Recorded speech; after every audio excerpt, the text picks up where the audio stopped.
देश के हर कोने में, हर व्यक्ति के जीवन में जो भी देश के लिए जीता जानता, देश के लिए जागता था, उन सब के लिए वंदे मातरम की ताकत बहुत बड़ी थी। वंदे मातरम इतना महान था, जिसकी भावना इतनी महान थी, तो फिर पिछली सदी में इसके साथ इतना बड़ा अन्याय क्यों हुआ?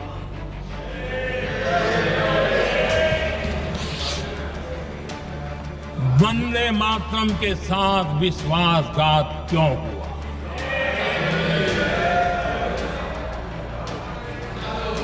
ये अन्याय क्यों हुआ? वो कौन सी ताकत थी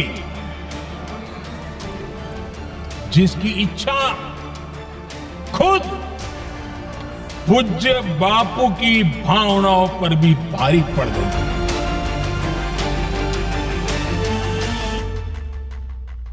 वंदे मातरम के 150 साल पूरे होने के मौके पर प्रधानमंत्री नरेंद्र मोदी ने लोकसभा में सोमवार को इस पर चर्चा की शुरुआत की। साथ ही राज्यसभा में भी इस मुद्दे पर मंगलवार से बहस शुरू होने की संभावना है। 1 घंटे के भाषण में पीएम मोदी ने 17 बार बंगाल और 13 बार कांग्रेस का नाम लिया। उन्होंने कहा कि कांग्रेस ने वंदे मातरम के टुकड़े किए। जवाहरलाल नेहरू जिन्ना के सामने झुके थे। वंदे मातरम आजादी के समय से प्रेरणा का स्रोत था। फिर उसके साथ पिछले दशक में अन्याय क्यों हुआ? पीएम मोदी ने यह भी कहा कि कांग्रेस का यह कदम विभाजन के बीज बोने जैसा था। पीएम मोदी का आरोप यह भी है कि राष्ट्रगीत को टुकड़ों में बांटकर इसकी मूल भावना कमजोर कर दी गई। इस पर कांग्रेस सांसद गौरव गोगोई ने कहा कि ऑपरेशन सिंदूर पर चर्चा में पीएम मोदी ने 50 बार कांग्रेस और 14 बार नेहरू का नाम लिया, लेकिन पीएम मोदी कितनी भी कोशिश कर लें, नेहरू के योगदान पर एक भी काला दाग नहीं लगा पाएंगे। इसके बाद सपा प्रमुख और सांसद अखिलेश यादव ने भी सदन में अपनी बात रखी। उन्होंने कहा कि जिस वंदे मातरम ने आजादी के आंदोलन को जोड़ा, आज के दरारवादी लोग उसी से देश को तोड़ना चाहते हैं। ऐसा लगता है कि वंदे मातरम इन्हीं का बनवाया हुआ। आखिर क्या वजह है कि वंदे मातरम को लेकर देश में विवाद शुरू हो गया है और संसद में इस पर चर्चा हो रही है? तो हम इसके पीछे का इतिहास आपको जरूर बताएंगे, लेकिन पहले बता दें कि 7 नवंबर को वंदे मातरम की 150वीं वर्षगांठ से जुड़े कार्यक्रमों की शुरुआत करते हुए प्रधानमंत्री नरेंद्र मोदी ने यह आरोप लगाया कि कांग्रेस ने 1937 के फैजाबाद अधिवेशन से पहले वंदे मातरम के कुछ अहम हिस्सों को हटा दिया था। वंदे मातरम की 150वीं वर्षगांठ के मौके पर बीजेपी ने देश भर में कई कार्यक्रमों का आयोजन भी किया और 1937 के अधिवेशन का जिक्र किया। दूसरी तरफ 10 नवंबर को उत्तर प्रदेश के मुख्यमंत्री योगी आदित्यनाथ ने कहा कि उनकी सरकार राज्य के स्कूलों, कॉलेजों और शिक्षा संस्थानों में वंदे मातरम को गाना अनिवार्य कर देगी। योगी आदित्यनाथ के इस फैसले के जवाब में समाजवादी पार्टी के अध्यक्ष अखिलेश यादव ने 13 नवंबर को बरेली में यह कह दिया कि मुख्यमंत्री जी की कुर्सी जब हिलने लगती है तो वो सांप्रदायिक हो जाते हैं। वहीं इस गीत को स्कूलों में अनिवार्य किए जाने के ऐलान से कुछ मुस्लिम नेता भी नाराज नजर आए। तीसरा घटनाक्रम यह हुआ कि राज्यसभा बुलेटिन में सांसदों को शिष्टाचार और परंपरा का हवाला देते हुए जय हिंद और वंदे मातरम जैसे नारे नहीं लगाने की सलाह दी गई। कांग्रेस और तृणमूल कांग्रेस ने खुलकर इसकी आलोचना की। दरअसल संसद के शीतकालीन सत्र से पहले राज्यसभा की बुलेटिन में सांसदों को सदन के शिष्टाचार के बारे में याद दिलाया गया था। इस बुलेटिन में कहा गया कि सभापति के फैसलों की आलोचना न तो सदन के अंदर और न ही सदन के बाहर की जानी चाहिए। साथ ही सदन में जय हिंद या वंदे मातरम समेत कोई भी नारा नहीं लगाया जाना चाहिए। शिष्टाचार की इसी बात को याद दिलाने पर विपक्ष सरकार पर हमलावर हो गया। हिदायत पर ममता बनर्जी का तो गुस्सा ही भड़क गया। उन्होंने कहा, क्यों नहीं बोलेंगे वंदे मातरम? वंदे मातरम तो हमारा राष्ट्रीय गीत है, ये हमारी आजादी का नारा है। जो इससे टकराएगा वो चूर चूर हो जाएगा। अब चलते हैं 1937 के कांग्रेस के अधिवेशन पर, लेकिन उससे पहले बताते हैं कि वंदे मातरम को कब लिखा गया। बंकिम चंद्र चटर्जी ने 7 नवंबर 1875 को अक्षय नवमी के पावन अवसर पर भारत के राष्ट्रगीत को लिखा था।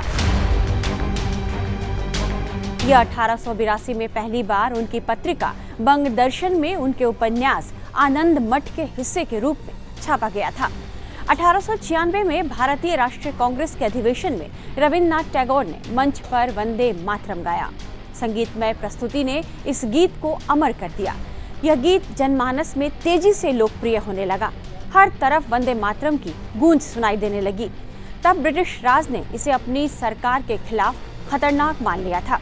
उसके बाद 1905 के बंगाल विभाजन के दौरान स्वदेशी आंदोलन में तो यह नारा ही बन गया।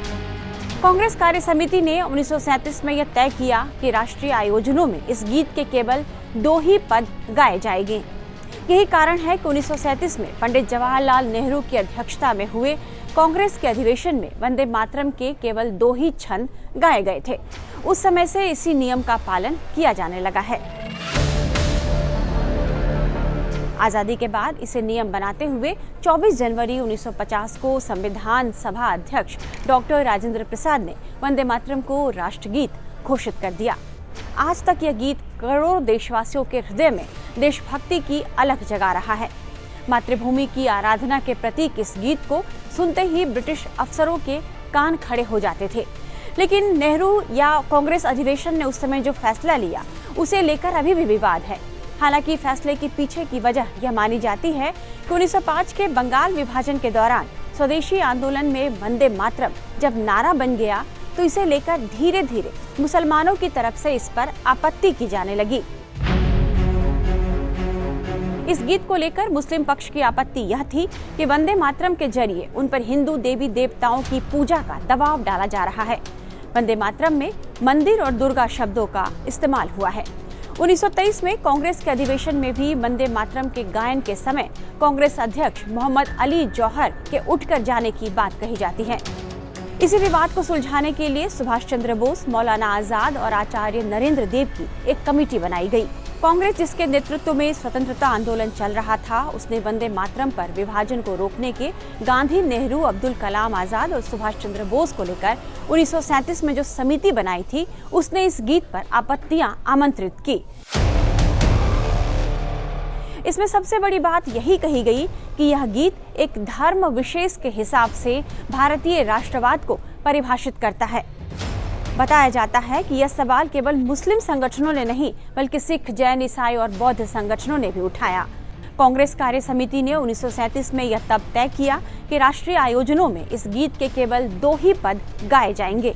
वंदे मातरम को आज भी आधिकारिक रूप से राष्ट्रीय गीत का दर्जा मिला हुआ है, लेकिन सरकारी समारोहों में इसके पहले के 2 छंदों का ही गायन होता है। कह सकते हैं कि 1937 में वंदे मातरम पर जो विवाद हुआ वो आज भी जारी है। कहा जाता है कि बाल गंगाधर तिलक ने इसे राष्ट्रीय प्रार्थना और अरविंदो घोष ने मंत्र कहते हुए इसे राष्ट्रगान का दर्जा देने की मांग की थी। लेकिन बताया जाता है कि मुसलमानों के विरोध के कारण ही वंदे मातरम को राष्ट्रगान नहीं बनाया जा सका। अब चलते चलते हम आपको प्रधानमंत्री नरेंद्र मोदी का वो पूरा बयान सुनाते हैं जो उन्होंने आज संसद में दिया है।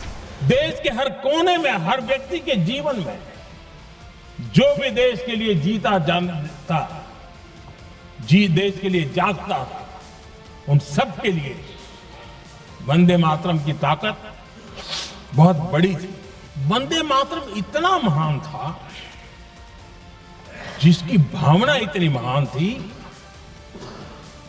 तो फिर पिछली सदी में इसके साथ इतना बड़ा अन्याय क्यों हुआ?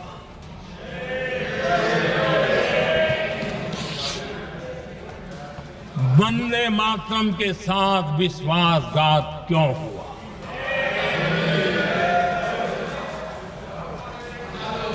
ये अन्याय क्यों हुआ? वो कौन सी ताकत थी जिसकी इच्छा खुद पूज्य बापू की भावनाओं पर भी भारी पड़ गई? इस तरह के तमाम एक्सप्लेनर्स और बाकी खबरों के लिए बने रहिए टाइम्स नाउ भारत के डिजिटल प्लेटफॉर्म के साथ।